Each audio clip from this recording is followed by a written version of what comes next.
Assalamualaikum warahmatullahi wabarakatuh. Jadi pada kesempatan kali ini saya akan coba menjelaskan materi yang sebelumnya udah kalian catat.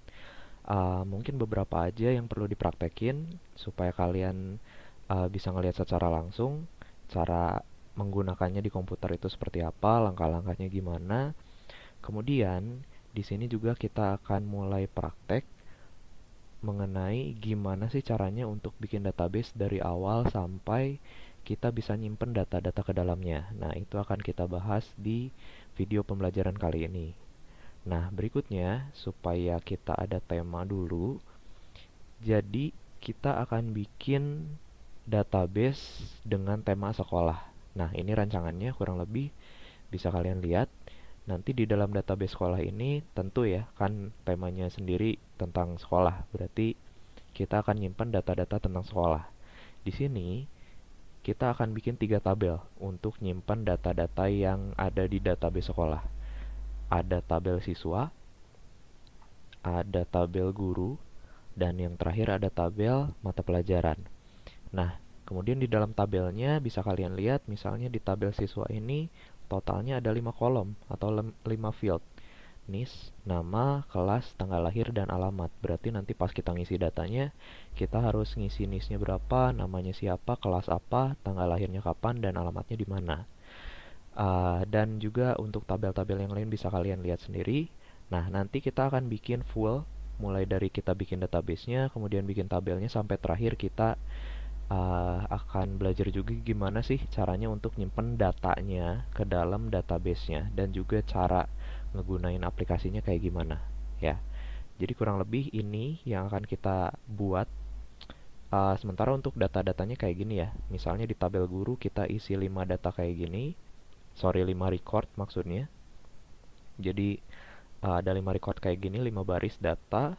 Ini untuk tabel guru, ini untuk tabel siswa, sama juga kita bikinnya 5 record. Kemudian di tabel mata pelajaran pun sama aja, kita akan bikin atau kita akan simpan 5 record ke dalam tabel mata pelajarannya. Contoh-contoh datanya atau contoh-contoh recordnya bisa kalian lihat ya. Jadi nanti yang akan kita bikin seperti itu.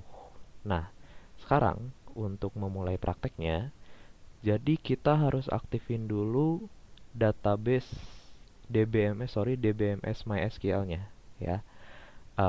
Udah kalian catat juga harusnya si materinya. Jadi kalau misalnya ada yang lupa, ini saya sambil tampilkan lagi si materinya. Jadi caranya untuk ngaktifin DBMS MySQL-nya atau ngaktifin aplikasinya, kita buka aplikasi Exam. Jadi bagi yang punya laptop, saya harap kalian udah nginstal aplikasi Exam-nya. Kemudian setelah kalian install aplikasi Exam, nanti udah terpasang ya di komputer kalian. Terus di laptop kalian masing-masing atau komputer, silahkan kalian cari aplikasi namanya Exam Control Panel. Ketik kayak gitu aja di pencarian. Kemudian nanti ada satu aplikasi tampilannya kayak gini ya. Ini adalah tampilan dari Exam Control Panel. Nah, kemudian kalau kalian lihat di interface-nya, ini ada beberapa modul yang bisa kita aktifin. Apache, MySQL, FileZilla, Mercury, sama Tomcat. Nah, di sini kalau misalnya kita pengen mengelola database, kita pengen bermain sama DBMS MySQL, di sini kita harus ngaktifin dua modul. Yang pertama Apache, yang kedua MySQL. Nah, dua modul itu posisinya paling atas, jadi bisa kalian cari langsung, bisa ketemu langsung ya. Nah, cara ngaktifinnya, jadi di samping modulnya itu ada tombol startnya. Nah, tombol startnya itu fungsinya untuk menjalankan modul-modul tersebut. Jadi kalau misalnya kita pengen ngejalanin modulnya, tinggal klik start. Nanti si modulnya jadi warna hijau gitu, itu tandanya modulnya udah aktif. Kayak misalnya contohnya kayak gini nih. Nah, ini setelah modul Apache sama MySQL-nya kita klik start atau kita aktifin modulnya. Nanti si teksnya berubah jadi stop dan nama modulnya akan berubah jadi warna hijau. Itu menandakan bahwa modul tersebut udah aktif ya. Jadi kita buka Exam, kita aktifin Apache sama MySQL. Kemudian yang berikutnya, untuk masuk ke halaman untuk bikin database-nya, jadi kita buka browser. Di sini misalnya saya buka pakai Google Chrome. Kemudian kita ketik alamat ini di tab-nya. ya di address barnya localhost slash phpMyAdmin. Nah, alamat ini juga harus diingat-ingat karena ini adalah tempat kita untuk bermain dengan database. Jadi kalau misalnya kita pengen ngebuka database, pengen akses database yang udah kita simpan atau buat sebelumnya, maka kita harus ngetik alamat ini dan nanti tampilnya kurang lebih seperti ini. Localhost slash phpMyAdmin. Kita coba aja ya. Localhost slash phpMyAdmin. Nah, kalau udah diketik, kalian tekan enter, nanti tampilan awal dari aplikasinya seperti ini. Dan di halaman ini, atau di web ini, kita akan mengelola database. Mulai dari gimana caranya bikin databasenya, sampai ke yang paling terakhir itu mungkin gimana sih caranya kita masukin atau nyimpen datanya ke dalam database yang udah kita bikin sebelumnya. Nah, mungkin langsung aja ya. Jadi saya pengen kenalin kalian sama tampilannya dulu, mungkin agak asing ya. Nah, di sini kalau kalian lihat di menu paling kiri, yang ada di sebelah kiri, terus kalau kalian lihat ada list kayak gitu ya. Nah, ini adalah database-database yang ada di komputer kalian, yang udah tersimpan di komputer kalian. Kalau kalian baru install Exam dan baru pakai sekarang, mungkin database-nya ada sedikit, baru 4 atau 5 database aja.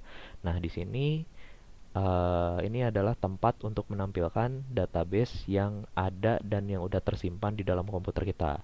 Kayak misalnya di sini saya pernah bikin aplikasi sewa DVD dan ada database-nya, dan di sini kelihatan. Di sini ada database yang nyimpen data tentang penyewaan DVD atau tentang aplikasi penyewaan DVD tersebut. Nah, kemudian ada banyak juga selain itu kayak database sekolah, database Tarpan dan segala macamnya, ya. Jadi yang ada di sebelah kiri ini adalah database-database apa aja yang udah tersimpan di komputer kalian masing-masing. Nah, kemudian uh, di bagian atasnya ini ada beberapa menu. Nanti mungkin akan dibahas lebih lanjut karena kita belum butuh sampai sana ya. Berikutnya yang perlu kalian paham setelah kalian mengenal beberapa menu yang ada di sini, kalian harus paham gimana caranya mengoperasikan atau gimana caranya pakai halaman ini atau pakai aplikasi ini, karena nggak sembarangan cara pakainya ya. Cara pakainya ini udah dibahas di materi, maksudnya udah tercantum di materi. Cara mengoperasikan halaman tadi, cara mengaplikasikan DBMS MySQL-nya. Bentar saya cari dulu si materinya. Adalah dengan menggunakan, wah ini kejauhan.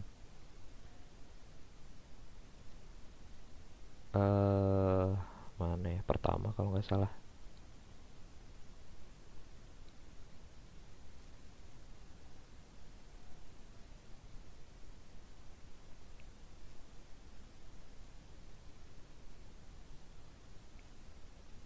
Nah, adalah dengan menggunakan perintah ya. Jadi caranya supaya kita bisa pakai halaman tadi, misalnya kita pengen bikin database nih, maka yang harus kita lakukan adalah kita memerintah atau kita pakai aplikasi ini dengan cara menggunakan perintah yang tersedia. Nah, perintahnya itu istilahnya namanya adalah query. Cuman di sini nggak ditulisin ya, sorry. Jadi caranya atau perintahnya istilahnya ya. Istilahnya itu namanya adalah query. Jadi query itu adalah perintah yang kita gunakan kalau misalnya kita pengen ngelakuin sesuatu di dalam database MySQL-nya. Di dalam sini maksudnya. Kita pengen bikin database, kita harus pakai perintah tadi. Kita harus pakai query. Kita pengen masukin data atau nyimpen data, balik lagi, kita harus pakai perintah atau pakai query. Nah, sekarang pertanyaannya mungkin query itu apa sih? Ya, bentuknya kayak gimana query itu?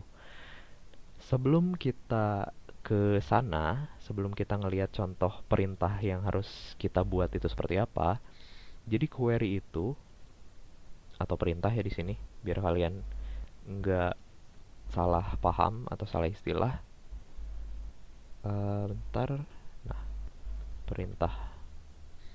Jadi perintah itu nama lainnya query ya. Jadi mulai dari sekarang kalian Nah, kalian eh, sebut perintah itu dengan kata lain query di database.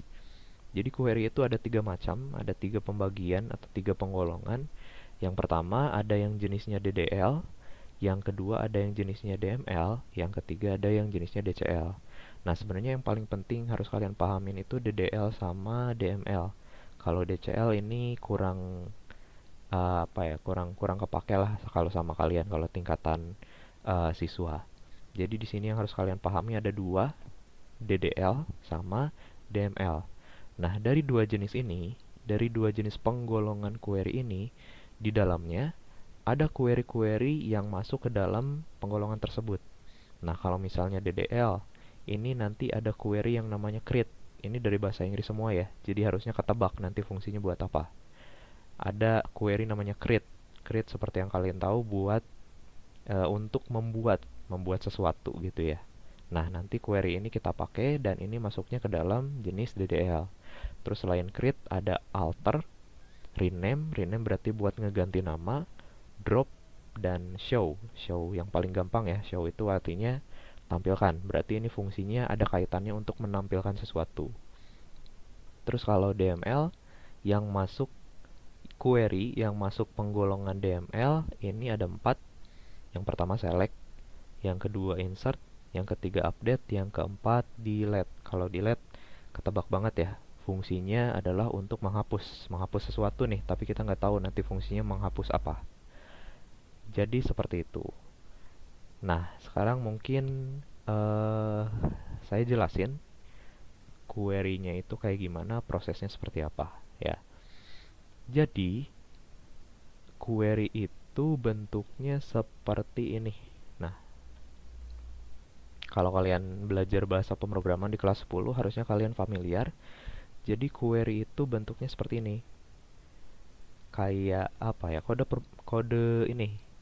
Bukan kode, sorry. Bahasa pemrograman ya. Jadi kode-kode kayak gitu. Nih misalnya seperti ini. Select bintang from table employees. Select count join date from table employees. Ini namanya adalah query. Jadi bentuk query itu adalah teks. Dan teks ini ditulis dengan menggunakan bahasa pemrograman. Bahasa pemrograman apa? Di sini kita tulisnya pakai bahasa pemrograman SQL. Mana ya SQL ya? Nah, ini. Jadi, bahasa tadi yang kalian lihat, yang select bintang from apa, ini ditulisnya menggunakan bahasa pemrograman SQL. Nah, SQL sendiri, ini adalah bahasa yang udah jadi standar dimanapun, yang dipakai untuk ngetik query di dalam suatu DBMS ya. Jadi perintah yang tadi yang bentuknya teks select bintang from bla bla bla gitu ya, itu ditulisnya menggunakan bahasa SQL atau Structured Query Language. Nah, berikutnya saya akan jelasin nanti cara pakai query-nya seperti apa ya. Ini misalnya alurnya sederhana kayak gini. Jadi di sini user itu anggap aja kita. Jadi di sini kita itu harus ngetik dulu perintahnya apa. Kita harus ngetik query-nya apa yang kita mau gitu ya. Kita kan pengen nyuruh si DBMS MySQL-nya untuk ngelakuin sesuatu. Misalnya kita pengen bikinin database atau apa gitu. Nah, pertama kita itu harus ngetik dulu perintahnya. Kita itu harus ngetik dulu query-nya supaya nanti diproses sama si DBMS MySQL. Nah, di sini misalnya perintahnya kita pakai show ya. Show itu kan kalau kalian nyimak sebelumnya itu masuknya ke jenis penggolongan yang DDL. Nah, misalnya kayak gini perintahnya. Kita ngetiknya show databases.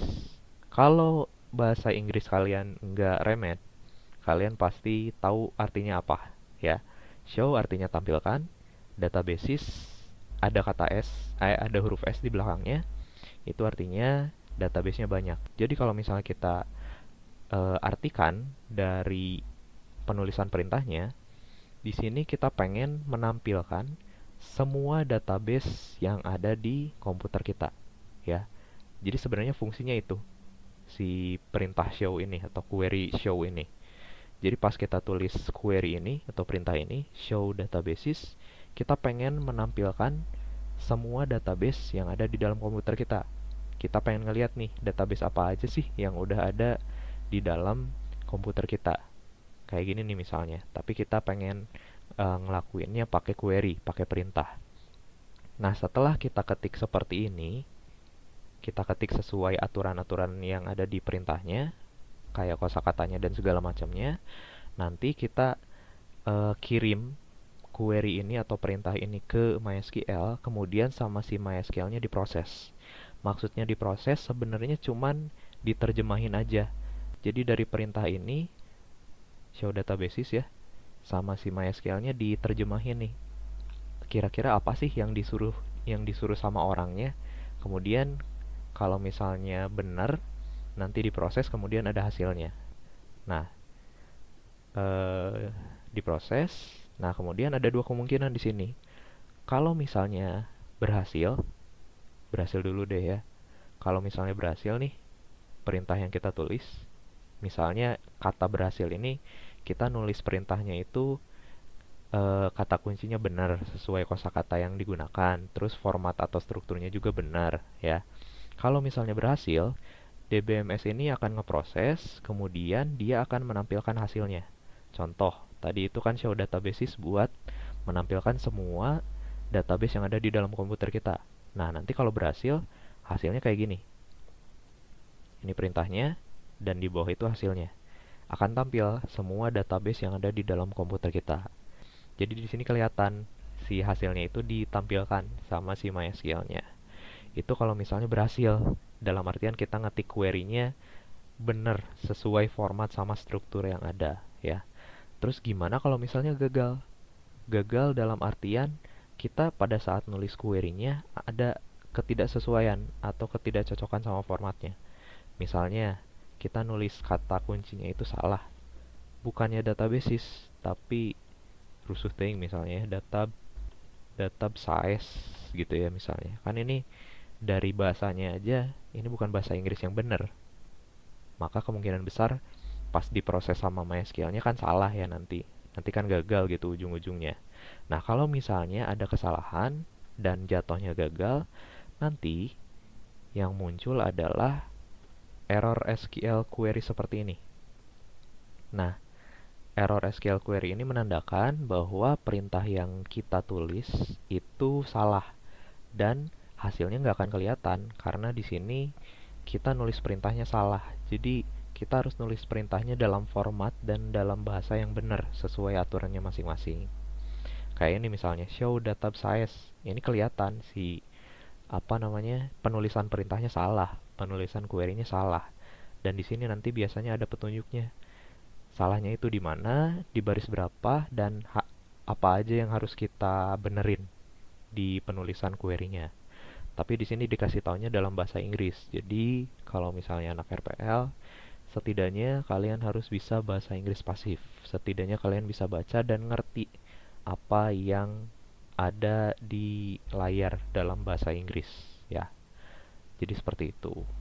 Intinya kayak gitu sih.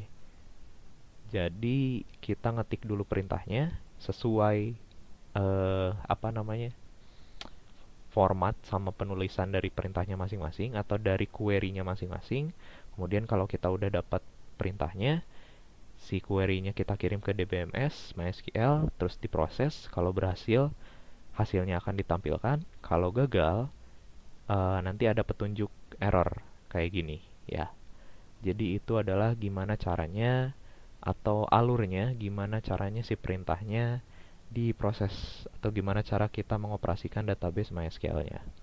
Nah, kemudian misalnya kita coba untuk bikin database-nya dulu ya. Karena di sini kita belum bikin database-nya.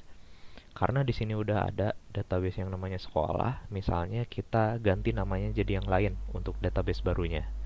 Misalnya kita akan bikin database namanya sekolah eh, sekolah underscore SMK Tarpan 1 gitu deh ya misalnya. Caranya, jadi kan tadi kita harus ngetik dulu ininya ya, ngetik dulu query-nya. Nah, untuk ngetik query-nya, tempatnya, jadi di menu php-myadmin ini mulai dari sekarang kita sebut aja php-myadmin ya. Jadi dari php-myadmin, Di atasnya kan ada banyak menu. Nah, kalian masuknya ke menu SQL. Diklik. Nah, setelah masuk ke menu SQL, nanti di tengahnya disediain kotak gitu, kolom.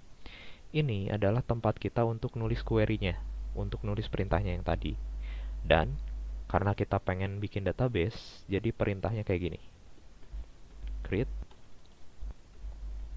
database, dan terakhir kita tentuin kita pengen bikin database namanya apa sih ya. Jadi kita ngasih nama buat si database-nya. Misalnya sekolah underscore SMK Tarpan 1. Nah, untuk query-nya sendiri mungkin saya jelasin nanti ya, tapi ini intinya untuk bikin sebuah database baru, nama dari database-nya adalah sekolah underscore SMK Tarpan 1. Nah, ini kalau misalnya kita proses, jadi untuk ngeprosesnya supaya masuk ke MySQL-nya supaya diproses, kita harus klik go dulu. Jadi kita pastiin kita udah ngetik query-nya, terus kita scroll ke bawah, kita klik go. Nah, kalau ada tanda kayak gini, berarti ini artinya berhasil ya, karena di sini notifikasinya hijau. Tapi di sini nggak apa-apa, ada error peringatan doang. Dan sekarang coba kita lihat database apa tadi sekolah SMK Tarpan satunya ada atau enggak ya. Nah, sekarang pas kita cek database yang ada di komputer kita, atau dari sini deh biar cepat. Kelebaran. Pas kita cek database yang ada di komputer kita, atau dari sini deh biar cepat. Kelebaran. Nah, kalian lihat di samping kiri di sini ada satu database baru yang udah kita bikin berdasarkan perintah yang tadi kita ketik, yaitu sekolah, database baru namanya sekolah underscore SMK Tarpan 1. Nah, ini databasenya kalau dibuka ya masih kosong ya, karena kita belum bikin apapun di dalam databasenya. Jadi kurang lebih seperti itu untuk penjelasannya. Semoga bisa dimengerti. Yang paling harus dimengerti terutama ini pada saat kita pengen ngelakuin sesuatu di PHPMyAdmin, caranya kayak gimana ya. Caranya kayak tadi, kita ketik dulu query-nya atau perintahnya. Jadi tiap query itu cara penulisannya beda-beda ya. Apa yang harus kita masukin di dalamnya juga beda-beda. Jadi nanti pas kita belajar tiap query-nya, kalian harus terbiasa sama format penulisan yang beda-beda, dan kalian harus ngingetin format-format itu apa aja untuk setiap query yang kita pelajari. Jadi mungkin itu aja untuk materi yang bisa saya jelasin. Semoga membantu, dan saya pengen ngasih pesan buat kalian selama belajar daring di rumah. Tolong mulai dari sekarang belajar untuk bertanggung jawab atas diri kalian masing-masing ya. Dalam artian kayak gini, kita tahu belajar dari rumah ini sama sekali nggak efektif karena istilahnya nggak ada interaksi gitulah ya antara siswa sama gurunya. Tapi di sini meskipun kita lagi ada di situasi seperti ini, yang mana ini rugi buat semuanya, jangan pun siswa, guru pun sebenarnya ingin cepat-cepat tatap muka, cuman ya situasinya kayak gini, mau gimana lagi, kita harus manfaatin uh, jalan yang ada sebisa mungkin, yaitu belajar dari rumah. Nah, yang pengen saya tekankan adalah tolong kalian belajar bertanggung jawab atas diri kalian sendiri. Dalam artian, ketika kalian belajar dari rumah, ya kalian pastikan bahwa diri kalian itu benar-benar belajar, benar-benar memahami materinya.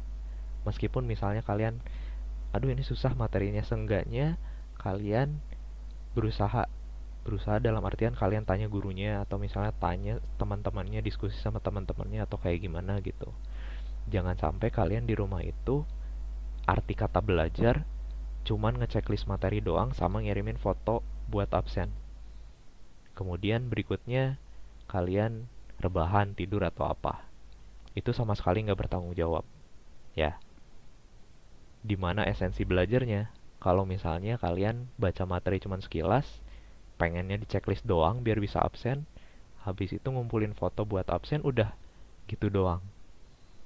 Terus ujung-ujungnya kalian nyalahin gurunya, nyalahin sekolahnya, nyalahin sistemnya, gara-gara belajar daring ini nggak efektif. Jadi nggak bisa kita salahin pada satu pihak. Peran kalian pun di sini sangat penting.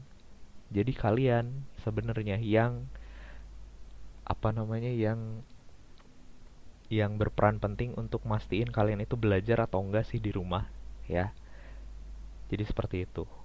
Mulai sekarang diingetin lagi, mulai belajar untuk bertanggung jawab atas diri sendiri. Kalian pahami materinya, jangan nunggu momentum-momentum tertentu. Pada saat itu jadwalnya, kalian coba untuk pelajari materinya. Kalau nggak paham, tanya gurunya. Ya, seperti itu aja. Semoga kalian sehat-sehat terus di rumah. Semoga makin konsisten belajarnya. Dan makin niat juga, makin sadar juga terutama. Terima kasih atas waktu yang diluangkan. Wassalamualaikum warahmatullahi wabarakatuh.